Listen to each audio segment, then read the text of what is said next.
กองประชุมสมัยวิสามัญเทื่อที่2ของสภาแห่งชาติสุดที่9ที่ดำเนินระหว่างวันที่17-20มีนาคม2025ในวันที่20มีนานี้ก็ได้สำเร็จและปิดลงอย่างเป็นทางการ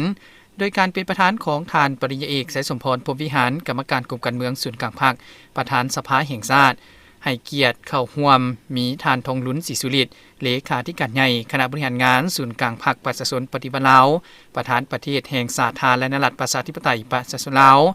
ท่านสนไซศรีพันดลกรรมการกรมการเมืองศูนย์กลางภาคนายกรัฐมนตรีพร้อมด้วยบรรดาการนำอดีตการนำกันสูงและบรรดาสมาชิกสภาแห่งชาติเข้าร่วม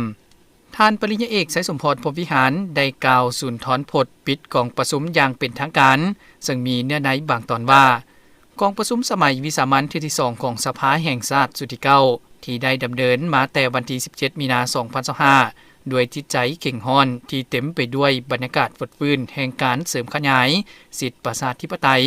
การยกสูงความรับผิดชอบการเมืองของบรรดาท่านสมาชิกสภาแห่งชาติ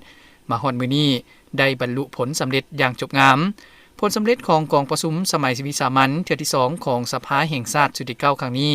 เป็นการพันขยายมติกองประชุมใหญ่ครั้งที่11ของพรรคแผนพัฒนาเศรษฐกิจสังคมแห่งชาติ5ปีครั้งที่9เข้าสู่เวียกงานตัวจริงเป็นมากผลรวมศูนย์สติปัญญาการแสดงออกสิทธิประชาธิปไตยก็คือผลของการยกสูงความรับผิดชอบทางด้านการเมืองของบรรดาท่านสมาชิกสภาแห่งชาติการตัดสินใจสูงของรัฐบาลองค์การที่เกี่ยวข้องที่มีความพยายามและมีมาตรการตัวจริงในการแก้ไขความยุ่งยากทางด้านเศรษฐกิจการเงินให้ตกไปเทื่อละก้าวมีการปรับปรุงบรรดาเอกสารนิติกรรมที่สำคัญนับทั้งความตัดสินใจในการปรับปรุงกงจักการจัดตั้งเพื่อสร้างให้มีการหันเปลี่ยนใหม่อย่างลึกซึ้งเพื่อสร้างความเชื่อมั่นของประชาชนต่อการทำงานของภาครัฐในภารกิจปกปักรักษาและสร้างสาประเทศชาติให้มีความหนักแน่นขึ้นเรื่อยๆกองประชุมสมัยวิสามัญเทื่อที่2ของสภาแห่งชาติสุดที่9ก็ได้มีการชี้นำอย่างใกล้ชิดจากกรมการเมืองศูนย์กลางภาคและคณะเลขาธิการศูนย์กลางภาค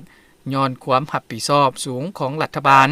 บรรดากระทรวงองค์การแขนงการที่เกี่ยวข้องที่ให้การร่วมมือและสนับสนุนอย่างกว้างขวาง